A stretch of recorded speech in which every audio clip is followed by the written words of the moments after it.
I can't believe it. My most popular upload on YouTube has about 22,000 views. And this was done a year ago in the guest bedroom, standing up. A lot of things have changed since then, so it's time for an update.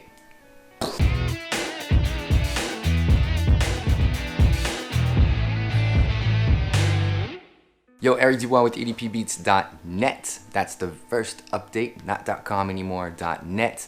And I've been getting a lot of comments and a lot of interactions with the past video on how to save properly in Ableton Live. This goes for producers mostly. Yeah, so I feel like a real YouTuber. 22,000 views is amazing. Thank you so much if you've seen it. Now I'm gonna do an update because some things have changed in my saving process, especially now that I don't sell beats online. I shut my BeatStars account at the beginning of 2020, going for a new focus on just producing and just helping out artists one-on-one with Facebook ads and artist development and how to get more streams and creating a dope custom track for them, mixing their vocals perfectly with the track and just get everything nice and clean for the artist so that he has a great product to be able to show to the world. And so my process has kind of changed. So let's jump straight into it. So if you have any projects that you're on and you're done with the song, officially done, the first thing you need to do is rename all of your channels and color code your channels.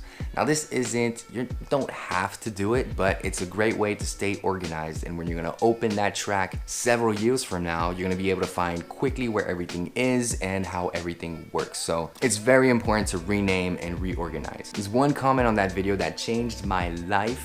I used to select everything and right click and change the color and then select the track, right click and change the color and try to match the color.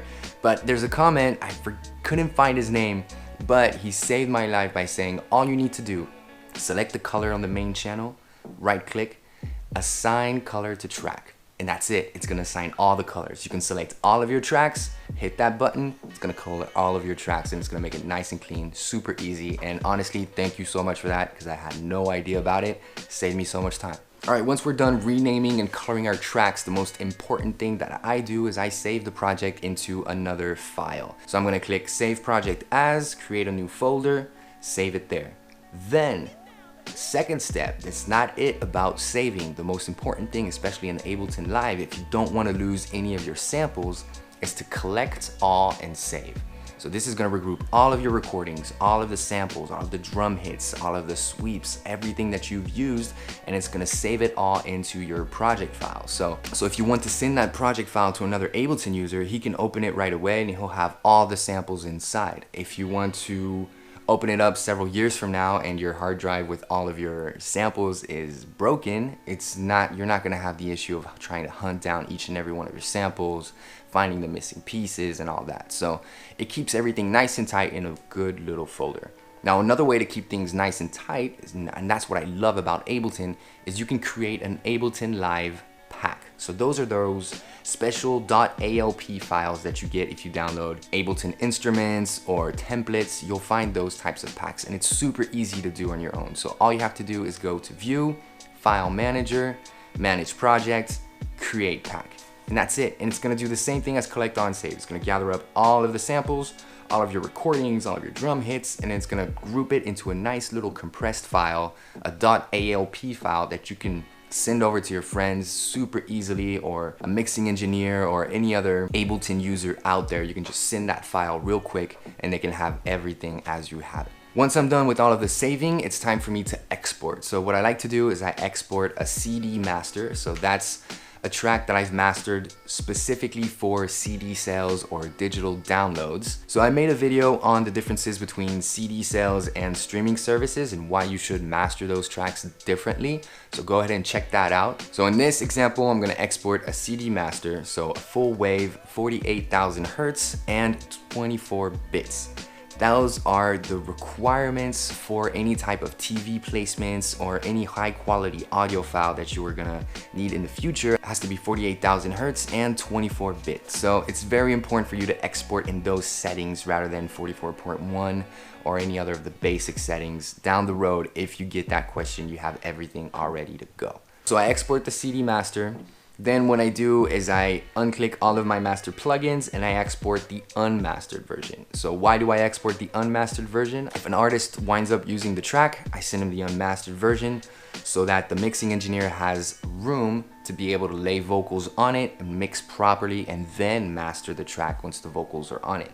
Otherwise, if you're sending a mastered version and then he records vocals and you remaster it behind, it's kind of, you're losing all the quality that you had in your instrumental. It's a double master, everything gets squished and it's not that good. So might as well just export an unmastered version just for artists so that they can record vocals on it super clean. Once I'm done with the mastered and the unmastered version, I then go ahead and export the stems, the track outs. So an easy way to do it in Ableton is go to export, and instead of selecting master, select all individual tracks. This is gonna export every single one of your channels and it's gonna name it how you name that channel. So make sure to keep that in mind when you're naming your channels. If you have a group, for example, my drum bus, I call the main group drum bus, so it's gonna export a WAV file of that group, and it's also gonna export the individual tracks that are inside that group. So I make sure to have in the name something understandable that the mixing engineer could then know, okay, this is the drum bus. Okay, inside the drum bus, I have drums, hi-hat, drum, rack, all the different tracks that I have inside of the drum bus.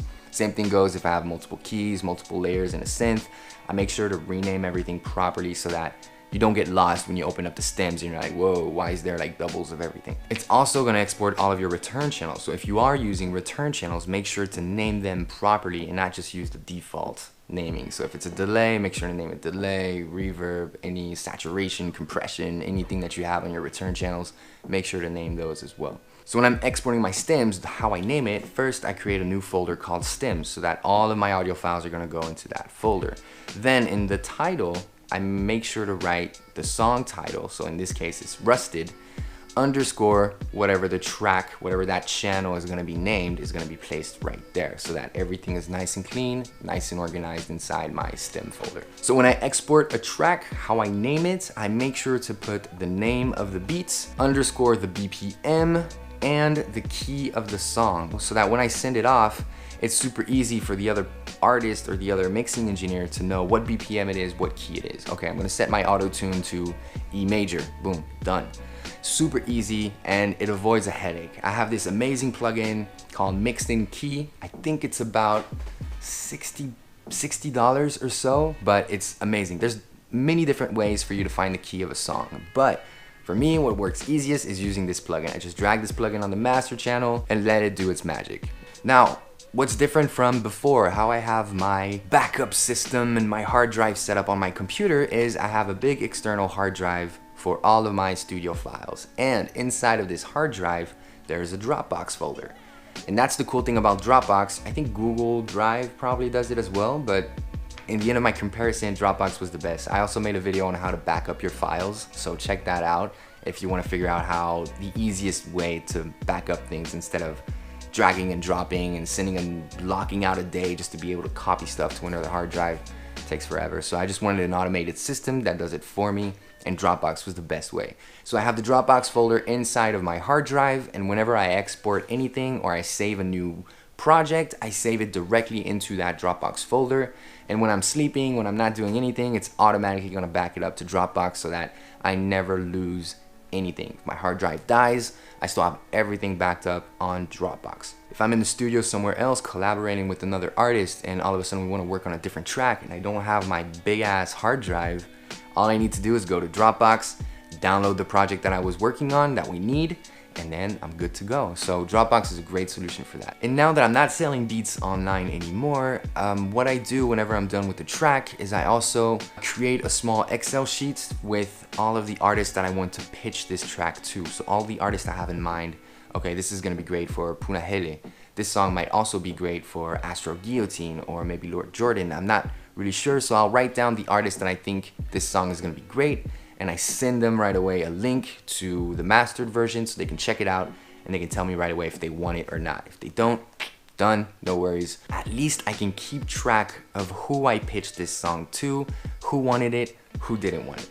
Because it happened to me before where I pitched it to several artists and a few months later this artist hits me back saying, hey, yeah, okay, I got the lyrics down. This is ready to go. I just need your email so I can give you the splits. And I'm like, ooh, this track was already released with another artist. Since you didn't hit me back, it's already been placed with someone else. So I don't want that to happen anymore. So I make sure to have an Excel sheet with all of the artists that I'm pitching my tracks to. And that's pretty much it. So that's how I go about exporting and saving my tracks to make sure that I don't lose it years down the road.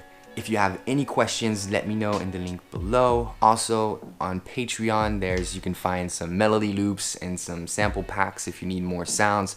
They're all free, just check out my Patreon link. And that's pretty much it. So much love from Hawaii, stay safe, and peace out.